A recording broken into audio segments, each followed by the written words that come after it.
জিগরগাছা ইউনোর বদলি আদেশ প্রত্যাহারের দাবিতে মানববন্ধন।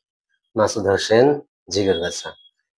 যশোরের জিগরগাছা উপজেলা নির্বাহী কর্মকর্তা ভূপালী সরকারের বদলি আদেশ প্রত্যাহারের দাবিতে জিগরগাছায় সম্মিলিত সচেতন নাগরিক সমাজ ও ব্যানারে রবিবার 14 সেপ্টেম্বর বেলা 10টায় জিগরগাছা উপজেলা পরিষদ চত্বরে এই মানববন্ধন অনুষ্ঠিত হয়েছে। জিগরগাছা প্রেস ক্লাবের সভাপতি রফিকুল ইসলামের সভাপতিত্বে উক্ত অনুষ্ঠান অনুষ্ঠিত হয়। উক্ত অনুষ্ঠানে প্রধান অতিথি হিসেবে উপস্থিত ছিলেন বীর মুক্তিযোদ্ধা রফিকুল ইসলাম। এ সময় আরো বক্তব্য রাখেন জিগরগাছা সেবা সংগঠনের প্রতিষ্ঠাতা ও জিগরগাছা রিপোর্টার্স ক্লাবের সভাপতি মাস্টার আশরাফুজ্জামান বাবু,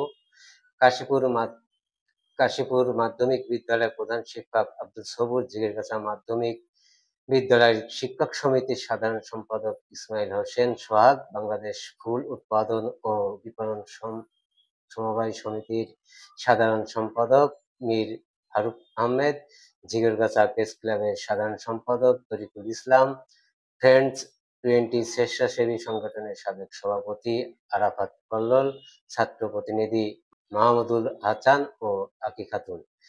মানববন্ধনে বক্তারা বলেন, গণ অভ্যুত্থানের পরবর্তী এই দুর্যোগকালীন সময়ে ভূপালী সরকার জিগরগাছা উপজেলার ইউনো হিসেবে দায়িত্ব নিয়ে অত্যন্ত সততা ও নিষ্ঠার সাথে এই দায়িত্ব পালন করছেন।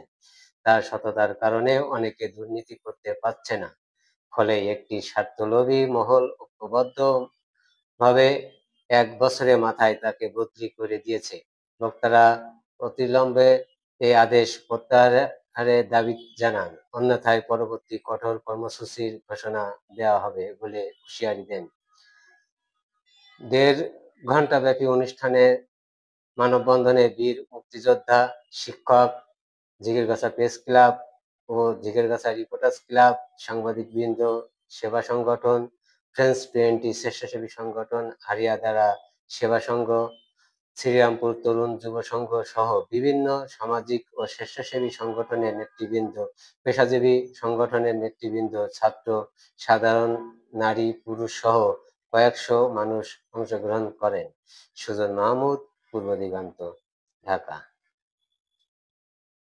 ইসলাম এবং উপস্থিত মুক্তিযোদ্ধা, সাংবাদিক, শিক্ষক, শ্রমিক, ছাত্র জনতা যারা আজকের এই মানববন্ধনে হাজির হয়েছেন, সবাইকে আমরা আন্তরিক অভিনন্দন এবং কৃতজ্ঞতা জানাচ্ছি। আজ একটি জিগরগাছা ছিল ঐতিহাসিক দিন। কোন সরকারি কর্মকর্তার জন্য এরকম মানুষ রাস্তায় দাঁড়িয়েছে আমি আমার জীবনে দেখি নাই।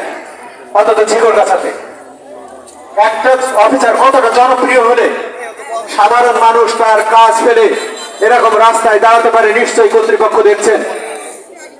সরকারি চাকরিতে বদলি হয়, সরকারি চাকরিতে বদলি হতে হয় আমরা জানি, কিন্তু সেটা হতে হবে স্বাভাবিক প্রক্রিয়ায়।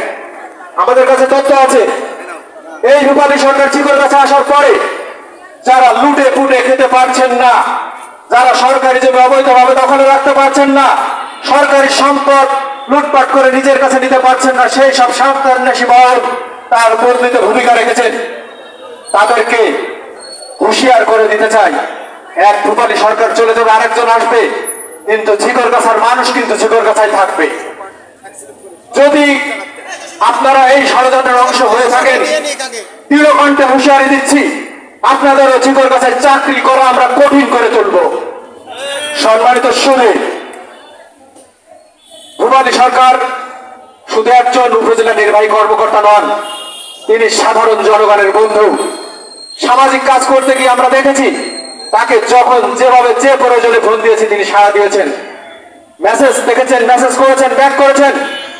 এইরকম একজন জননন্দিত অফিসার, একজন সৎ অফিসার, দক্ষ অফিসারকে কেন এখান থেকে বদলি করা হচ্ছে আমরা জানি না, কার স্বার্থে বদলি করা হচ্ছে। সারা দেশে দেখুন সততার মহামারী চলছে, লুটপাটের মহোৎসব চলছে, দেশের আমলারা বেগম পাড়ায় বাড়ি করছে, ঠিক সেই সময় একজন ভূপালী সরকার দেখিয়ে দিয়েছেন কিভাবে সৎ থেকে সততার মাধ্যমে সবাইকে নিয়ে কাজ করা যায়। তিনি জিগরগাছায় আছেন, তাকে জিগরগাছায় রাখতে হবে। খুলনা বিভাগীয় কমিশনার, যশোর জেলা প্রশাসক, তাদের সবার দৃষ্টি আকর্ষণ করছি, এই ভূপালী সরকারকে যদি রাখা না হয় আমাদের সভাপতি আরো কঠোর কর্মসূচি ঘোষণা করবেন। আজ আমরা উপজেলা পরিষদ চত্বরে ব্যানার হাতে দাঁড়িয়েছি, আগামীকাল হয়তো আমরা এই ব্যানার নিয়ে যশোর বেনাপোল মহাসড়ক, ঢাকা বেনাপোল রেলপথ অবরোধের মতো কর্মসূচি দিতে বাধ্য হব।